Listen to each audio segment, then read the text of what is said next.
Bonjour, on est en direct du marché de l'art, c'est Marion Dupuche-Rambert et je suis Art Advisor. Et si je vous racontais une nouvelle histoire, ou plutôt je vous révélais un secret partagé par tous dans le marché de l'art? Il était une fois, chaque année au mois d'octobre, durant quelques semaines, la continuation d'un conflit historique entre le Royaume d'Angleterre et le Royaume de France, celui d'une certaine guerre de 100 ans, nous rappelant s'il le fallait à quel point depuis si longtemps leur Babylone sont rivales et cousines lointaines. Certes, cette guerre de succession entre Londres et Paris ne se joue plus sur les champs de bataille, mais dans les allées des grandes foires internationales. Et au début de ce mois d'octobre, le théâtre d'opération a commencé dans l'un des 6 parcs royaux du centre de Londres, à Regent's Park. Décryptage.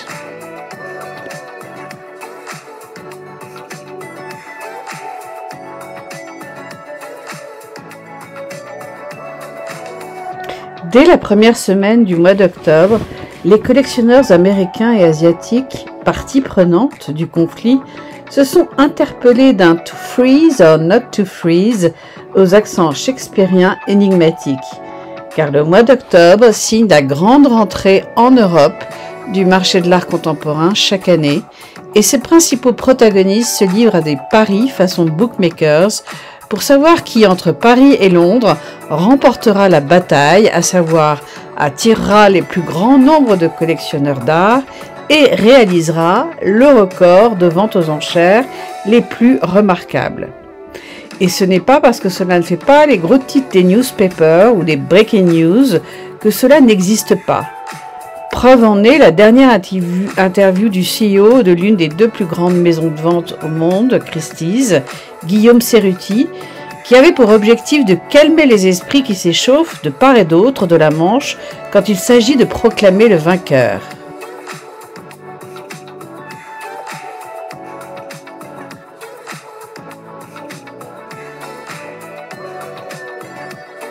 Mais aujourd'hui, ce n'est pas un royaume qui est en jeu, mais plutôt une première place en tant que place de marché en Europe, et donc de savoir qui de Londres ou de Paris prendra finalement le plus la lumière, attirant ainsi le plus de collectionneurs et amateurs d'art contemporain du monde entier. Car depuis le Brexit, Londres est devenu un îlot hors de l'Union européenne qui a ses propres règles et réglementations,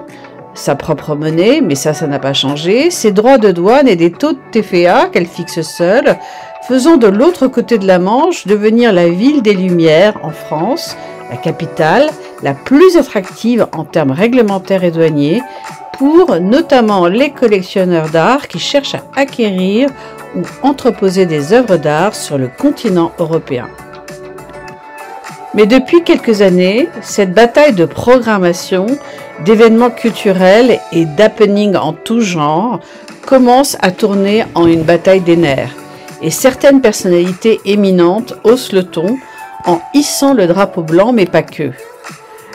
Le patron de Christie's Monde, Guillaume Cerruti, basé à Londres, dans une interview à Tan, The Art Newspaper, quotidien incontournable pour les amoureux de l'art, s'est fait entendre il y a quelques jours à partir d'un jeu de mots non-troversy, soit une combinaison des mots non et controverse, pour désigner un débat ou une controverse qui en réalité n'a pas de fondement sérieux ou de véritable raison d'être, signifiant de fait que ce sujet qui semble si important et divise les opinions, en analysant plus en profondeur, apparaît stérile puisque cette rivalité n'est pas réellement justifiée. Mais entendons plus loin ce que cet acteur incontournable du second marché veut nous révéler, car le message est encore plus significatif et percutant. En effet, Guillaume Cerruti suggère que la concurrence entre Paris et Londres dans le marché de l'art est davantage un faux débat qu'une vraie compétition importante, car ce qui compte vraiment aujourd'hui, selon lui, est le déclin global de l'Europe par rapport aux places de marché américaines et asiatiques. Et si le débat sur la dynamique des marchés de l'art à Londres et à Paris s'est intensifiée ces derniers mois, en particulier lors de la semaine de la Frieze London, suivie de celle de Art Basel Paris.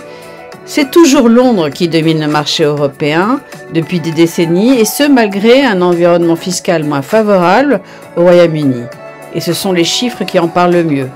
Dans le dernier rapport annuel sur le marché de l'art de l'économiste Claire McAndrew, publié en juin dernier, même si on confirme une érosion de la part du marché mondial du Royaume-Uni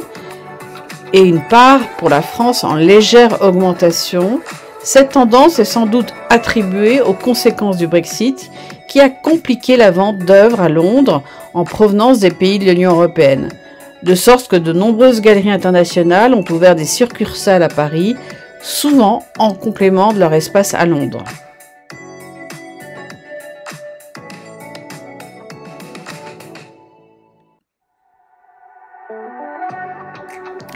Néanmoins, il existe des arguments réels en faveur de Paris cette année.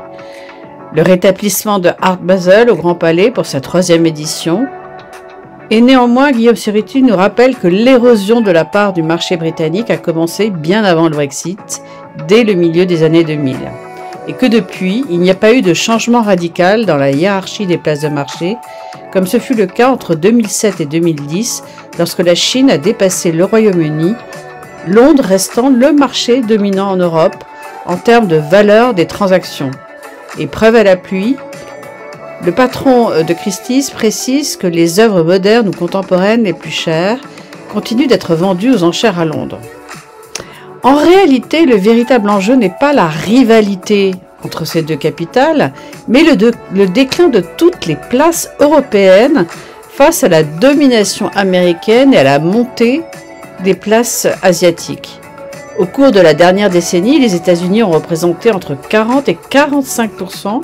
du marché de l'art, tandis que la Chine est passée de 5% en 2004 à 20% au cours de la dernière décennie. Alors les capitales européennes sont en fait plus complémentaires que concurrentes, à l'exception de certaines catégories où il existe une véritable concurrence, comme l'art moderne. Chaque ville conserve ses forces spécifiques. Londres reste essentiel pour les maîtres anciens, hors peinture française, l'impressionnisme, les antiquités, l'art islamique et l'art moderne et contemporain arabe. Paris, en revanche, est la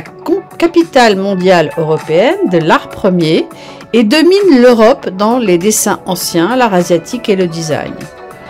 Dans les arts décoratifs, la vente de collections prestigieuses s'est multipliée à Paris et depuis le Brexit, peu de spécialités ont migré d'une ville à l'autre.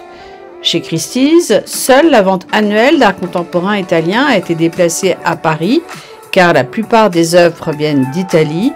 et les vendre à Londres entraînerait des formalités douanières à l'exportation, puis la TVA à l'importation pour les acheteurs basés en Italie, ce qu'une vente à Paris évite.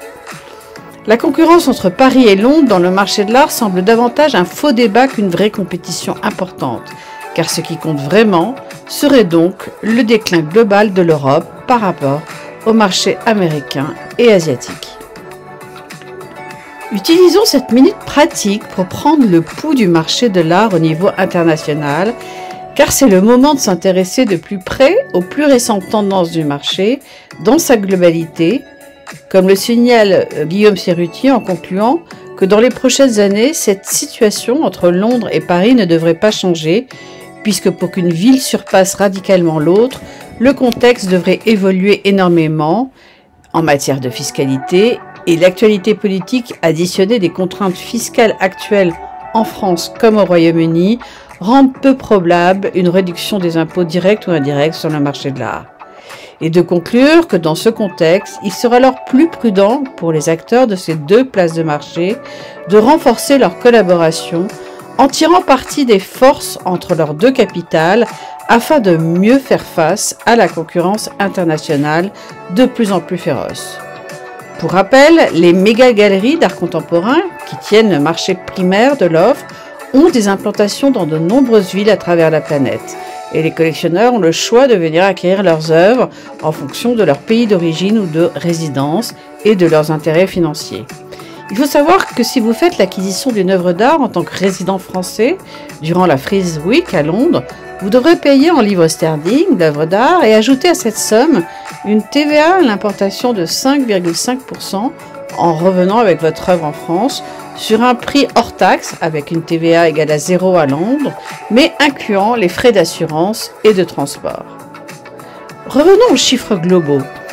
Durant ce mois d'octobre, cela a été aussi l'occasion de publier stratégiquement, entre Frieze London et Art Basel Paris, le dernier rapport de la société d'analyse française Artprice sur le marché global de l'art contemporain.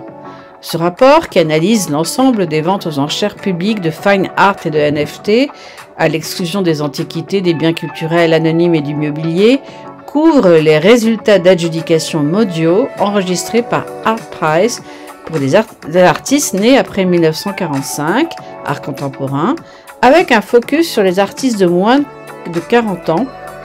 art ultra contemporain, pour la période allant de juillet 2023 au 30 juin 2024.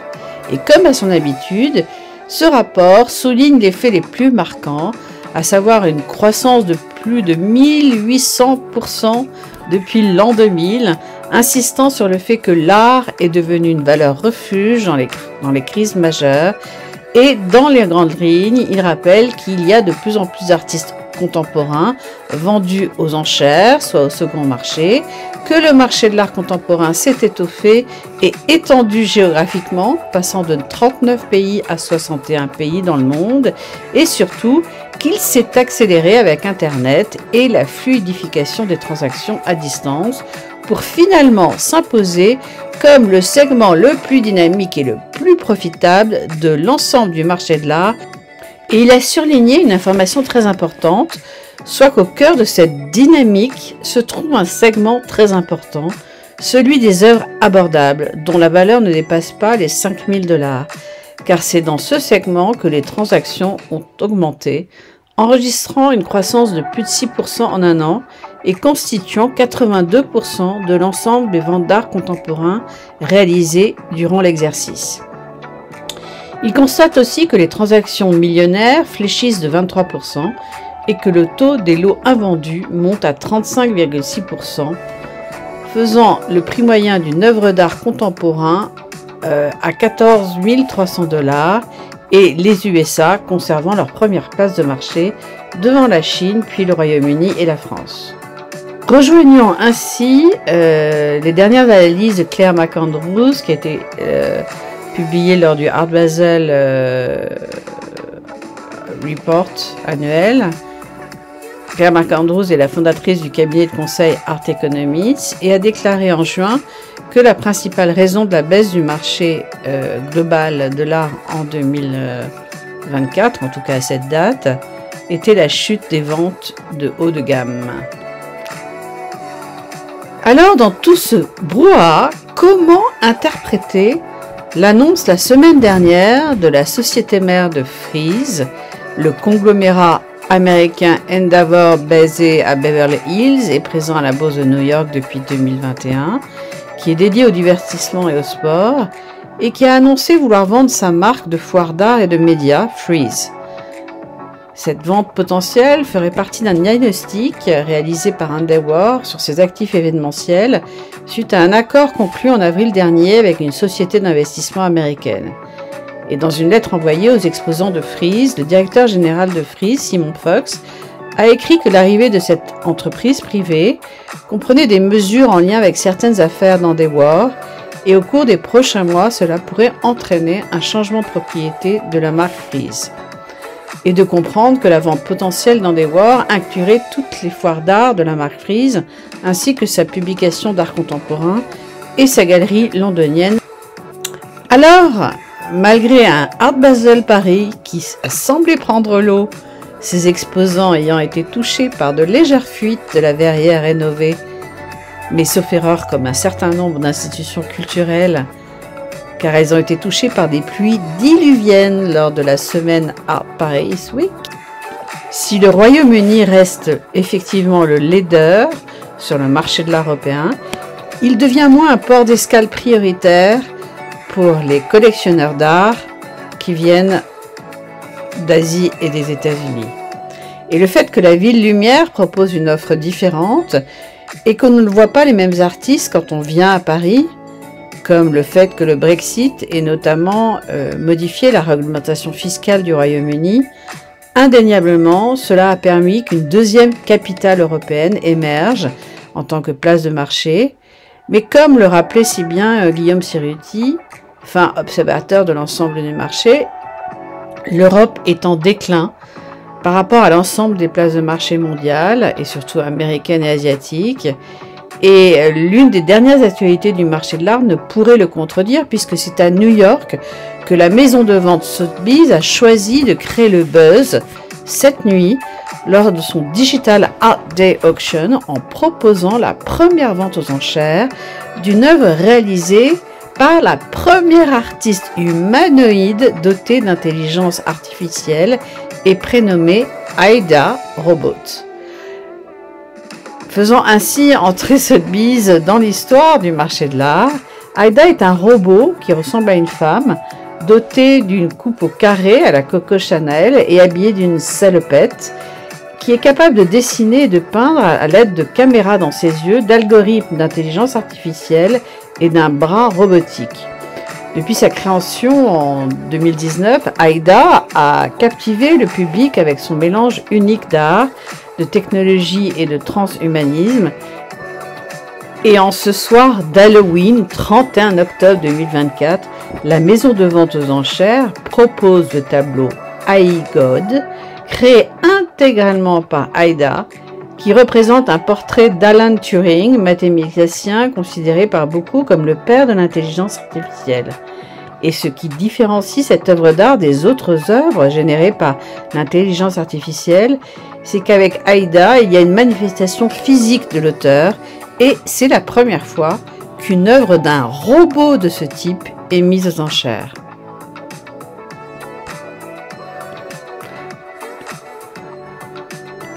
Pour rappel, en France, Art is about culture first. Et la foule massée dans les allées des stands du Grand Palais, qui brillaient de 1000 feux, rappelait qu'il n'y avait toujours pas de substitut à l'expérience des œuvres d'art vues en vrai. Cerise sur le gâteau, Art Basel Paris a été le premier événement public à se dérouler sous la spectaculaire coupole de verre de la nef restaurée du Grand Palais, juste après les compétitions d'escrime et de taekwondo des Jeux Olympiques de l'été dernier, qui ont tant fait parler d'elle aux quatre coins de la planète. Alors pour cette année, Art Basel Paris est devenue la foire d'art la plus tendance d'Europe, puisque Paris, cette année plus encore, avait de grands atouts et les plus beaux atours, en particulier grâce à sa lueur post-olympique. Et en ce qui concerne le marché de l'art dans son ensemble, comme le prédisait début octobre un nouveau rapport de la grande analyste Georgina Adams, la bulle du marché de l'art semblerait se dégonfler. Mais il est vrai qu'en fonction des places de marché, les signes restent mitigés et quelle que soit la place de marché, on recherche partout des valeurs sûres, faisant du slogan « Out with the new, in with the old » un nouveau mantra dans le marché de l'art, les galeristes et collectionneurs privilégiant aujourd'hui les valeurs établies. Qui plus est, l'actualité politique pèse sur le marché de l'art, même si la maison Sotheby's veut continuer à créer l'événement à New York avec des toiles peintes, par des enfants, des animaux, des œuvres virtuelles ou éphémères, avec une œuvre d'art peinte par une humanoïde, montrant que le marché de l'art innove toujours et ouvre ses portes à de nouveaux horizons. Car en effet, le marché de l'art subit indéniablement des ajustements importants. Et selon le Art Basel et UBS Survey of Global Collecting, il y a probablement aujourd'hui plus de vendeurs que d'acheteurs sur le marché de l'art mondial, qui traverse aussi un changement générationnel, amplifiant de fait ce déséquilibre entre l'offre et la demande. Et en cette fin octobre, le marché de l'art tourne son regard vers les États-Unis, qui se préparent pour les grandes enchères de novembre à New York, puis pour la foire d'Art Basel Miami en décembre. Car les marchands, les galeristes et les maisons de vente espèrent réellement une reprise après les élections américaines. Même si les analyses des ventes et des enchères affirment que les préoccupations géopolitiques, notamment au Moyen-Orient et en Ukraine, ainsi que la faiblesse économique en Europe et en Chine, sapent la confiance des acheteurs, les collectionneurs interrogés sur leurs principales préoccupations pour le marché de l'art, citant aussi les barrières à la libre circulation de l'art à l'international et la montée des problèmes juridiques dans le commerce de l'art, tels que les affaires de restitution, les contrefaçons et les faux. Alors, la peut-être seule bonne nouvelle est que les collectionneurs et amateurs d'art veulent toujours acheter de l'art, même si l'art qu'ils achètent est en train de changer, et c'est sans doute une opportunité. S'il ne fait aucun doute que Paris est redevenu un épicentre du marché de l'art mondial, néanmoins, un optimisme prudent reste de mise aujourd'hui du fait des reculs des ventes aux enchères et de l'incertitude mondiale liée aux guerres en Ukraine et au Proche-Orient, sans parler de l'approche des élections présidentielles américaines. Certes, le marché a ralenti, mais il ne se contracte pas, car il apparaît de nouveaux acteurs et qu'au final, c'est la qualité des œuvres qui fera encore toute la différence. Voilà, c'est en direct du marché de l'art, épisode 10 de la saison 5, marché de l'art contemporain, avantage Londres-Paris. Restez à l'écoute pour un prochain épisode ou comme nos amis anglo-saxons aiment à le dire, stay tuned.